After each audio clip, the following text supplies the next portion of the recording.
Hello and welcome to another developer toolkit. So this time round, we're taking a look at the area of object pooling. So object pooling is a really powerful technique that can improve performance when what we're doing is we're doing a lot of instantiating and destroying of objects. So for example, projectiles in games, particle systems, things like that are areas where we could be using object pooling because there's a lot of creating and destroying happening, which if we don't use object pooling, we're doing a lot of memory allocation there. So object pooling is a way that allows us to actually avoid doing that. So let's dive on in and take a look at what we can do. So here's the setup that we've currently got. We've got a system where we've got all of these cars being spawned. They spawn at this entry portal, they randomize their color, they pick a random speed to be moving at, and they move until they get to the exit, and then at the exit they are destroyed. Which at the moment, this is using the approaches that we would have sort of seen before, where we're doing instantiation, we're doing destroys, so it's a very manual process there.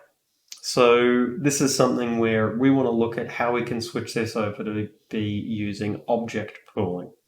So object pooling is something that Unity in the more recent versions has built in. So there's some tools and techniques that we've got access to there. So I'm going to take this and I'm going to convert this over to having a pooled car manager. So I'll have it so that it's a separate thing so that we can compare them easily if we need to. So we're going to set up a script here for pooled car manager. And initially, the pooled car manager, all of the content for it, I'm just going to bring this exactly over. So not making any changes initially. I just want the entirety of the code brought over. And I'll switch in here. I'm going to set up another game object. So this way we can easily just compare between the two. Pooled car manager. Follow my usual thing of managers, making sure they're at the origin. And then what I'm going to do, pooled car manager, can link up all of my different entries here. So my exit portal and my prefab. Then I'll turn off this one and just a quick test because we want to make sure that our pooled version is still working exactly the same. So it is, we can see that it's running, doing our logic that we expected, which is good. Now we can start converting this version over to being a pooled version. So if we take a look at, for accessing this, what we need to do first is we need to bring in Unity engine.pool. That will actually give us access to be able to create our object pools. So how these look, there's actually a lot of different types of pools. But so we set up, okay, iObject pool, we say what it's going to be holding, which in this case, that object pool is holding game objects. And so this is going to be my car pool. And cool, so we've got that set up. So now we need to look at how do we go about actually instantiating this, because we've created the object there, but we want to actually be making use of it. So what we have to do for doing this is we have to now go and, okay, our car pool is a new object pool that's holding game objects. And then we have a bunch of different things that we have to provide to it here. So it needs a function to actually create those game objects. It needs a function for when we retrieve something from the pool. So create, add something into the pool. Retrieving, grab something from the pool ready for use. Then we have the action on release. So when something is returned back to the pool, and destroy for when we're getting rid of something. So how we can set this up, let's look at particular functions that we need. Well, firstly, we're going to need something that can return a game object. So create car. So, okay, well, we create a car. And this, if we look at our spawn one here, this is all it's going to need to do. It's just going to return this. Now, we probably don't need to randomize the location at that point, so we can probably just make it that we're instantiating it at 0. But let's maybe just place it at the entry portal's position for now. So, okay, we have our create function, so create car. Okay, well, we need a function for retrieving something from the pool. So this is a function that when this runs, this takes something from the pool, performs any sort of setup for it. So what this one needs to do, and we can see this one is expecting a game object as an input. So void retrieve from pool game object car. So there's a couple of things we know we need to do. We already know from here, well, we have to set up stuff so that we are listening to it reaching the exit. We're setting its location, things like that. So, okay, car transform position. You spawn it. Now, these things, when they are not active, or when they're not actually being used, we'll be turning them off. So we'll also need to do car set active. We randomize its position. We can see that a couple of things here we need to do with this script. So we need to get the script on the car, make it that we are listening for it. We also need to reset the car because each time we want the color to actually be fixed up. So we would do car script. Let's have a reset function. Which what that reset function would do is we've already got our randomized stats, which largely is doing the job. Let's rename that to reset. And the only thing we need to do there is make sure that we allow it to actually move again. Allow car to update. So this will re-roll the color. It will re-roll the move speed. It will enable it for being able to actually move, which is good. So we reset the car. We set up the listener, so we're tracking that we've actually responding to it being hitting the exit. So that looks pretty good. So what we're doing, make the car active, position the car, reset the car script. So that's pretty good.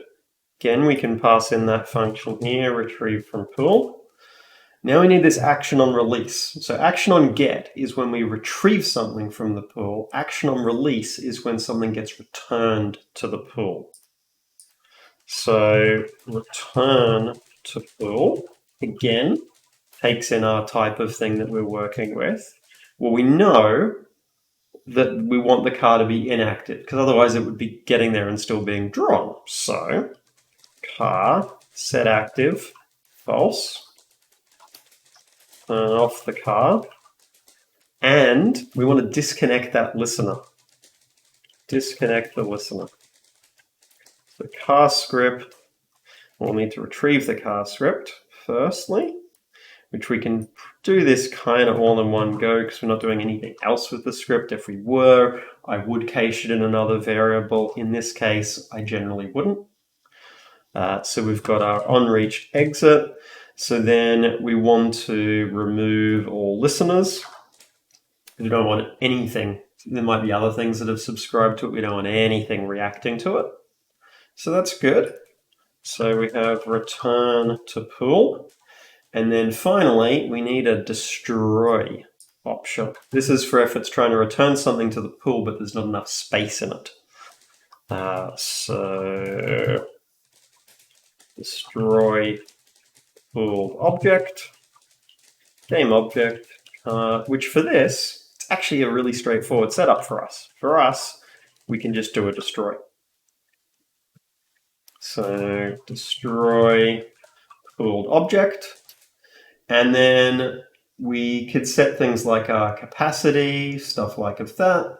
So we've got a few different options there of what we could be doing. So with this, we also have this option for doing extra checks. So it can do some extra safety checks and let us know if there are particular problems. And let's have pool default size and max pool size. We'll make these variables that we have up here. So pool default size, let's start that at 50. And max pool size, maybe 100. So that will control where it actually then hits that threshold for destroying things. So now we actually need to set up and switch over our existing code to be using the object pool. So that means stuff like our spawn car, these need to change, and our on car reached needs to change. So how this then actually works is there's not really too much to it. Car pool get. They'll grab us a new thing from the pool. And then when we're done, car pool release, and then we give it our car.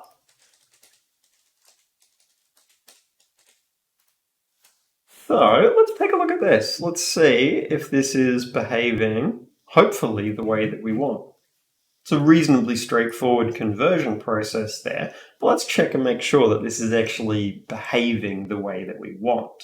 Because we should see, we want to see our continuous stream of cars as before, and we want to see that they properly manage when they get here, they get cleaned up, but then what will happen is they should turn off and they get recycled. And we can see if we pause, we at times might be able to, we can see ones briefly changing, and we can catch ones at times, try and catch a specific one. So here we go. We have this one here has reached the exit. We can see that it's turned off. If we let it continue, then we can see that one is re-entered. So if we follow a particular one, so we can follow this one, you can see it at the moment. Actually, we'll go for one that's got a more distinctive look. So this one changes color. So every time it's going to go through, it's going to change color. And what it means is that we've hit our capacity in terms of the number of objects here. We're not continuing to be allocating more, which means that should actually be a lot better in terms of the memory performance and things like of that.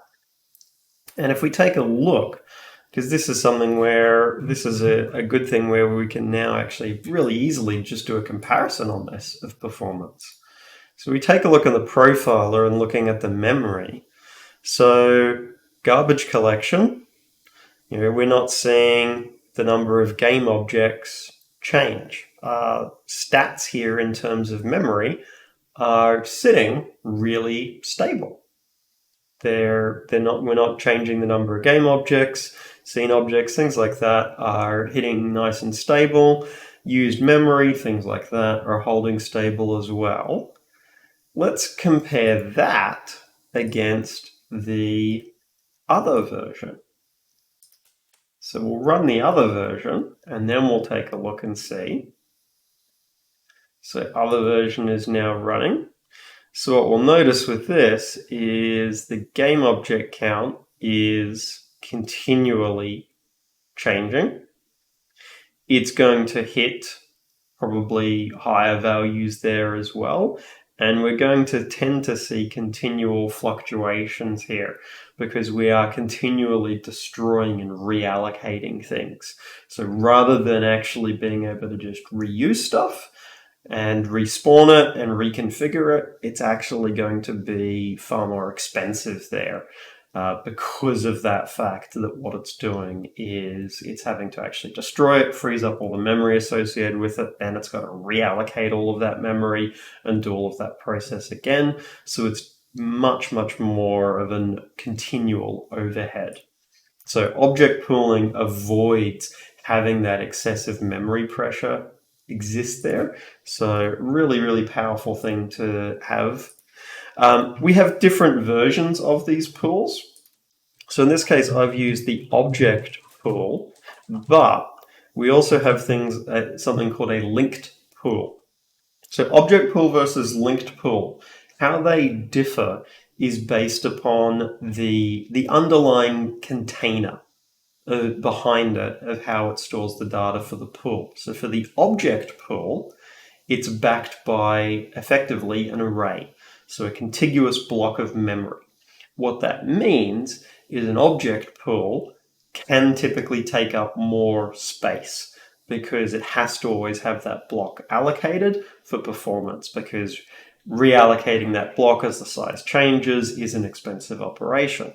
So an object pool is generally going to be taking up a larger chunk in memory there. So if your pool size is varying quite a lot, it may not be as efficient.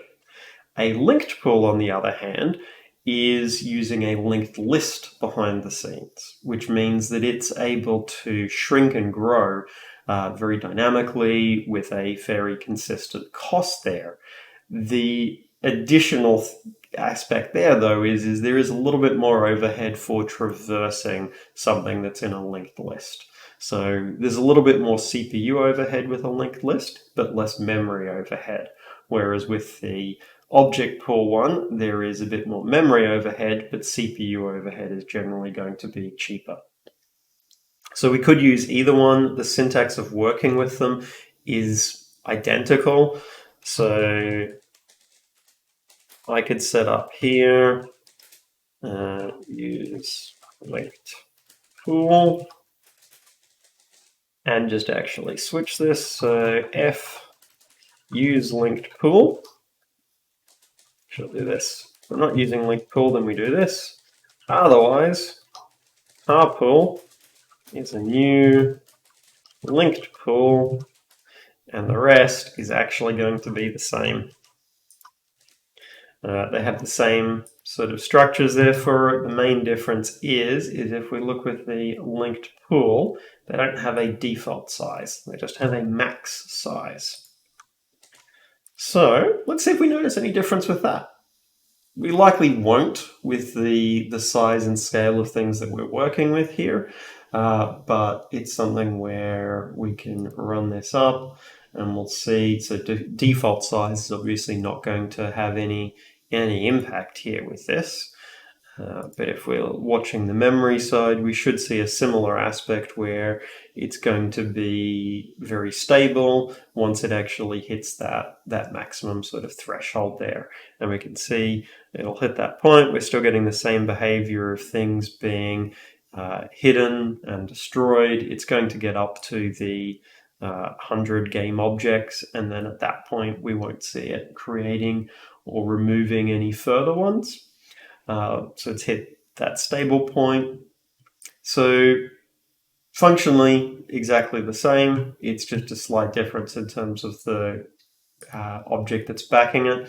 For this scenario, I would use the object pool. The reason being is that I always have a fairly high density of cars present. So that would be my yardstick for deciding if I know that I'm going to be typically operating at the capacity or very near to the capacity of the pool, then that's where I would tend to use an object pool rather than the linked pool. That's the main sort of way that I would be looking at it and approaching it there. Now the pools, we can actually get information from them. So we might want to have some stats displayed for this. So let's actually create a little bit of UI so we can see some stats for the pool. So pool stats, and we'll set this up just so that this is up towards the top of the screen. And pool stats, we'll just make that so that it is not too large a chunk, just a little bit of an area here. And if we take a look and see the kinds of stuff we can access, so we can say carpool, and we can get our count of how many inactive things we've got. So that'll tell us how many things are actually inactive there in the pool. So let's take a look and make sure we've got that being shown. So we'll create a little bit of text.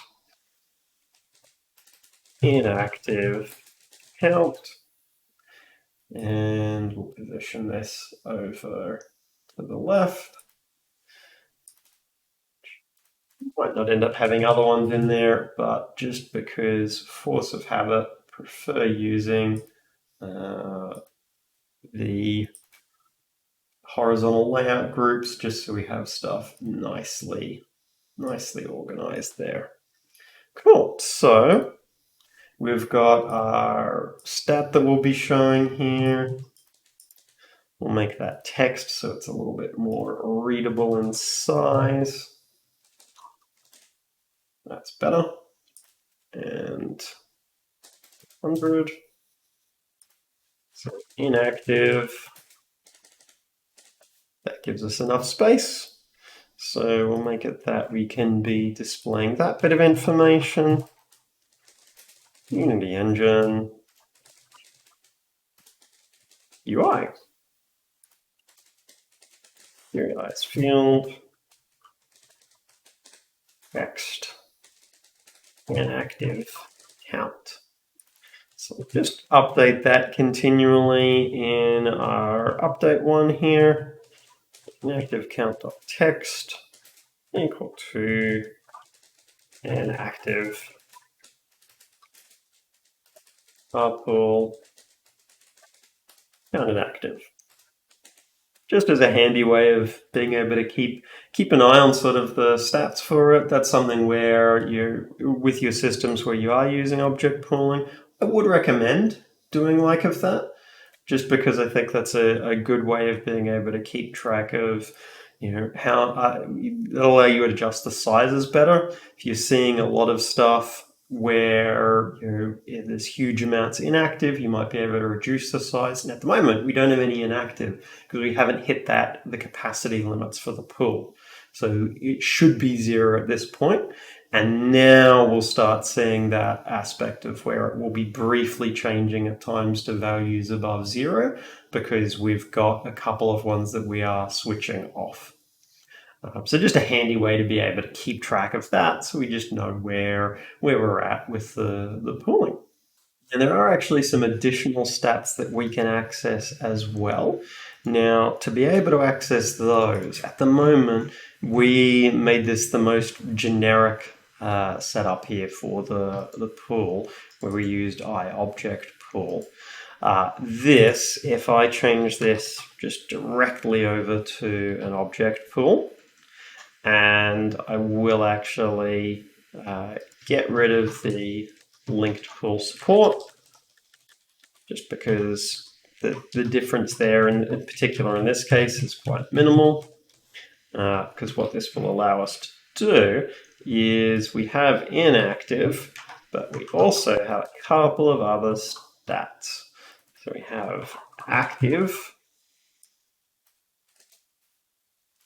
Now we can access count active, and I think to improve this a little bit, we can then add in carpool count all. So it's a way of just showing the particular extra little bits of information there. because we could also convert those to percentages if we wanted. This will just give us a little bit more detail there in terms of what's actually happening. So this can be the active count. Active. I'm going to put that before it and just put a bit more spacing between these. That's better. Pooled card manager, and we'll link that over to the active one. So now we'll be able to see how many things are in the pool, and as a proportion of the particular ones, we need to make our labels a little bit bigger. So let's make these so they've got a bit more space so we can see the information more clearly. So this will just show us as relative to the size of the pool. So we can see, at this stage, pool size is 37. All 37 things are active, and we'll see it will we'll keep going until it hits that max pool size of 100. And then we'll be able to see with this, because we're continually spawning things, we would expect that it's going to have stuff generally be fairly active. And so pool size can go over.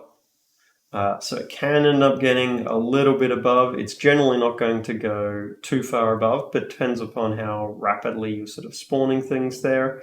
But we can be keeping track of that, and that's why having these stats there gives us a sense of, okay, what is the health there of this? Do we need to adjust our thresholds? Because this is something where, okay, we've probably not allocated enough space to that pool. We should actually be giving it a bit more space because we've got that many things active at any point in time. So bringing in some bits of debug UI to get some stats there, really good way of being able to adjust and balance the thresholds that you've got there in terms of the size of the pools. So key things that we need to keep in mind with working with the pools. So we need to bring in unityengine.pool. We have two core ones that we would use for things like game objects. So we have object pool and we have linked pool. Object pool is generally going to be better suited for when you're operating near the capacity of that pool. Whereas a linked pool, if you've got a lot more variation, if there's a lot more things being created and destroyed, it's going to be a better option there. When we are setting up our pool, we need to provide a few functions, something that creates the entries in that pool. So in this case, instantiating the prefab. We need to create a function that what it does is when something is retrieved from the pool, prepares it for use. So initializes it. We have to have a counterpart to that for something that returns it to the pool. So usually that's going to deactivate it, disconnect things from it. And then finally, if we actually get to a point where we've got too many things or where we destroy the pool itself, it needs to know how to actually dispose of those objects because there might be additional work that it needs to do. So we have to provide a destroy function for it. Once we've got those are the core of the setup. After that, we can just say, hey, pool, give me an item. Or when we're done with it, hey, I'm done with this thing, return this to the pool. So our interfaces after we've got it set up are really straightforward and really simple to work with. It's just there's a little bit of extra setup that we need to do, but after that, quite straightforward for using it. We can track out some stats there in terms of how many things are in the pool. Really handy for being able to adjust and balance those sizes. So really great for then working out, okay, do we need to adjust the sizes here? Do we need to be allowing a larger base size or not? So dive in and experiment with this stuff. You could be applying this to a lot of different projects, but generally anytime the criteria for when you should be thinking about using pooling is there a case where you are creating and destroying a lot of objects quite frequently? If you're going to be creating and destroying a lot of stuff frequently, then object pooling is something you should absolutely be considering. So I hope you found the video helpful, folks. As always, if you're looking for the code for the project, it's available up on GitHub. That code is freely available for you to use in any of your own projects. Whether those are commercial or non-commercial projects, you're able to be using it there. If you found the video helpful, please do chuck in a like and subscribe. Really, really does help out. If you're looking for other ways to support the channel, then I do have a Patreon and the link is in the description below. And if you've got any questions, then chuck in a comment and be able to help out. Bye.